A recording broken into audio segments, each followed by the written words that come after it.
Oras ay 6:50 ay 5:50. Punta muna tayo ng simbahan, magsimba muna tayo bilang pasasalamat na hanggang ngayon buhay pa tayo. At pasasalamat din ako sa ate ko na mayroong konting bigay. Punta muna tayo ng simbahan. Bagyo ngayon, lakas ng ulan. Ngayon, isasara muna natin yung gate. Ito yung padlock. Padlockan muna natin. Punta tayo ng simbahan.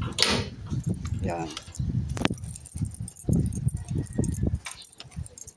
Tingnan natin kung bukas pa yung simbahan. At magpapasalamat tayo. Magbigay tayo ng konting donation sa simbahan para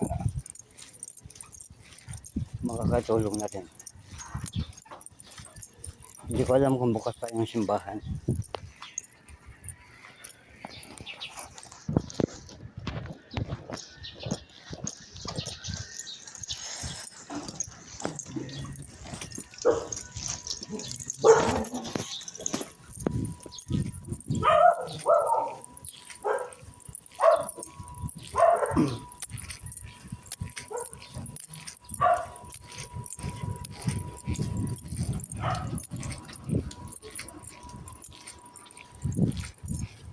Handa muna tayo, pasasalamat at kahit pa paano buhay pa tayo hanggang ngayon. At sana bigyan ng magandang pangangatawan yung ate ko at sa lahat ng mga Pilipino, maka-China ka man o maka-Pilipinas ka man o baser ka ng Pilipino, yung mga vlogger dyan na maka-China, sana magbago na kayo kasi Pilipino rin kayo eh, hindi naman kayo Chinese eh. Kung gusto na sa China, doon kayo tumira. So malapit-lapit na tayo ng simbahan.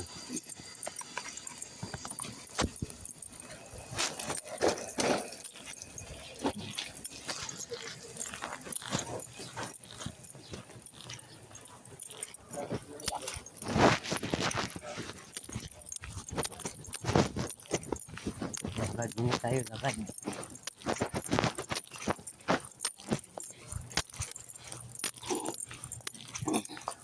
Hindi ko alam kung bukas ng simbahan o sarado pa. Punta muna tayo, pasasalamat. At sana ligtas tayong lahat at walang gira na maganap sa Pilipinas.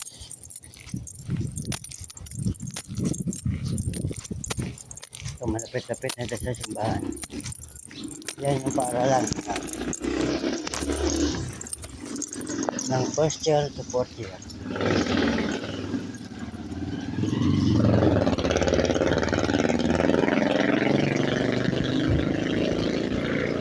Bigay tayo ng konting donation at mamaya kakain tayo sa Mang Inasal sa labasan ng San Marino. Pwede Chowking, pwede Jollibee. Kaya lang mas maganda sa Mang Inasal, mahal nga lang siya. Kaya lang ang laki ng laki ng manok ng Mang Inasal. Nandito na tayo. Ito yung barangay hall. Ayan. Ito yung simbahan.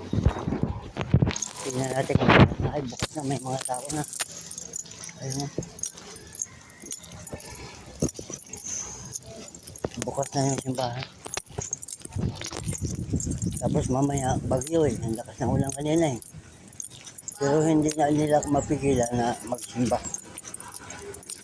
Kahit anong bagyo pa yan.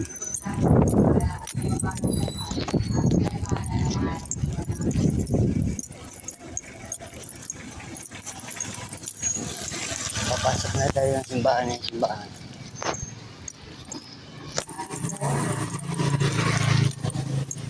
Dito tayo sa bungal.